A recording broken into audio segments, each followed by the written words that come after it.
Salut à tous, c'est Florent Pontier du blog French Potential. On se retrouve aujourd'hui pour répondre à une question que j'ai pas mal. C'est de savoir si vous pouvez faire de la colocation à côté de chez vous et si vous pouvez trouver quelque chose en fait qui pourrait vous permettre de faire de la colocation. Donc déjà, la première chose, c'est que souvent on pense colocation et étudiant. Et en fait, il faut savoir qu'il y a plus de 50% des gens en colocation. Et c'est pas moi qui le dis, c'est des chiffres que j'ai mis sur la page Facebook il y a pas si longtemps que ça, sur un site qui s'appelle À Partager, qui est un spécialiste de la colocation. Et donc, il nous dit en fait que plus de 50% des colocataires, c'est des jeunes actifs en fait. C'est pas forcément des étudiants. Vous imaginez, vous venez d'avoir votre diplôme, vous arrivez dans une ville que vous ne connaissez pas, parce qu'on ne choisit pas toujours là où on va aller travailler.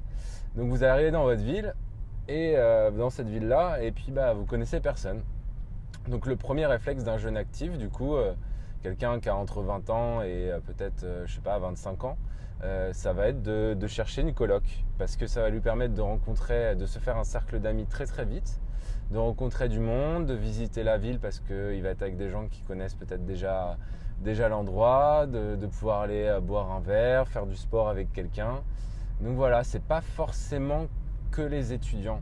Et on pense aussi du coup étudiants, teuf, fête, tout ça quoi.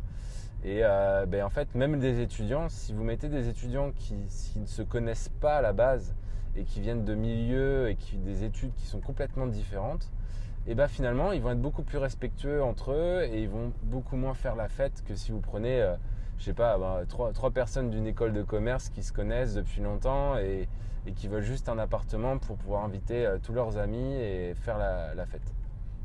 J'ai rien contre les étudiants en école de commerce, hein. C'est un exemple.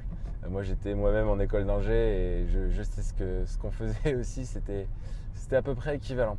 Donc tout ça pour dire que en fait, la colocation, finalement, on peut en faire dans n'importe quelle ville qui a un minimum active, qui a des emplois, des créations d'entreprises. Donc, il ne faut pas une ville trop petite, pas une ville trop grande non plus, parce que vous aurez des prix qui seront trop importants. Par exemple, à Paris, c'est pas du tout rentable. En tout cas, des annonces que j'ai vues, c'était beaucoup moins rentable pour moi de le faire à Paris qu'en Normandie. Donc c'est pour ça que je m'étais rabattu sur des colocations en Normandie, puis j'ai fait mes études là-bas, donc c'était beaucoup plus simple pour moi. Mais bon, quel que soit l'endroit où vous êtes en France, vous avez forcément une ville de taille moyenne ou une grande ville proche de chez vous. Et donc il faut cibler ces villes-là pour faire de la colocation.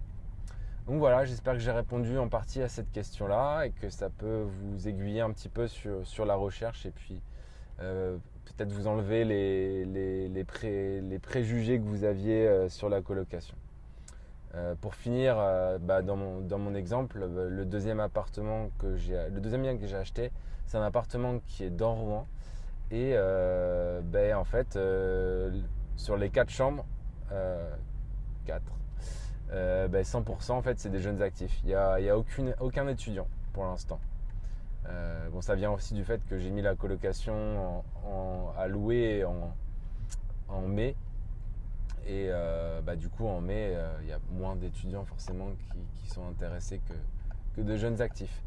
Mais voilà, donc pour vous dire vraiment, ne visez pas que les étudiants et même au contraire, je dirais même au contraire, visez les jeunes actifs. Au moins, ils sont un peu plus stables, ils ont des revenus, ils font peut-être moins la fête, ils vont moins dégrader votre bien. Donc voilà. On se retrouve bientôt pour une nouvelle vidéo. Et puis pour ceux qui souhaitent aller plus loin, il y a un lien qui sera dans la description, que ce soit Facebook ou YouTube. Vous aurez un lien qui vous permet d'aller plus loin, de voir un peu les étapes à franchir avant d'investir, que ce soit en colocation ou en bourse.